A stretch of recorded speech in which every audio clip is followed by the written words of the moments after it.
Good morning morning അമ്മച്ചി. അമ്മച്ചി. ആരാ? മരിച്ചുപോയ സേതുമാധവന്റെ കൂട്ടുകാരാ. ഞാൻ മഹാദേവൻ, ഇത് അപ്പക്കുട്ടൻ, ഇവൻ ഗോവിന്ദൻകുട്ടി, അത് തോമസ് കുട്ടി. നിങ്ങളെ ആരെയും ഇതിനു മുമ്പ് ഞാനിവിടെ കണ്ടിട്ടില്ലല്ലോ.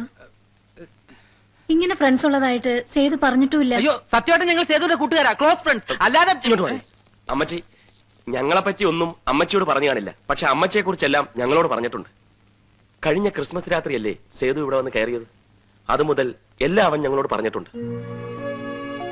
ആൻഡ്രൂസ് പറഞ്ഞു വിട്ടിട്ടാണ് സേതു ബോംബെയിൽ നിന്ന് ഇങ്ങോട്ട് വന്നത് എന്നവൻ പറഞ്ഞിട്ടുണ്ട്. വന്ന് കയറി അന്ന് മുതൽ അവനെ സ്വന്തം മകനെ പോലെയാണ് അമ്മച്ചി കരുതിയിട്ടുള്ളതെന്ന് ഞങ്ങളോടും പറഞ്ഞിട്ടുണ്ട്. ഇതൊന്നുമല്ല, മരിച്ചേ പിന്നെ അവന്റെ മുറിയും അവന്റെ സാധനങ്ങളും അമ്മച്ചി അതേപടി സൂക്ഷിക്കുകയാണെന്ന് വരെ അവൻ പറഞ്ഞിട്ടുണ്ട്. ഓ,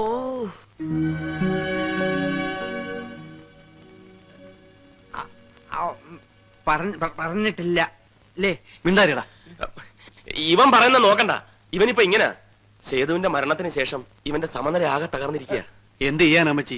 കൂട്ടുകാരനെ ഭ്രാന്തായി പോയെന്ന് വെച്ചാൽ ഞങ്ങൾക്ക് ഉപേക്ഷിക്കാൻ പറ്റൂ? അമ്മച്ചി, ആക്ച്വലി ഞാൻ നീ ഇങ്ങോട്ട് മാറി. ഞങ്ങളിപ്പോ വന്നത് ഞങ്ങൾക്ക് സേതുവിന്റെ ഒരു ഫോട്ടോ വേണം. ഞങ്ങളുടെ ലൈബ്രറിയിലെ ഒരു മെമ്പർ ആയിരുന്നല്ലോ സേതു. ഫോട്ടോ സോവനീറി കൊടുക്കാനാ. ഫോട്ടോ ഞങ്ങളുടെ കയ്യിലുണ്ട്, പക്ഷെ അത്ര നല്ലതല്ല, അതുകൊണ്ടാ. നിക്ക്, ഞാൻ നോക്കട്ടെ.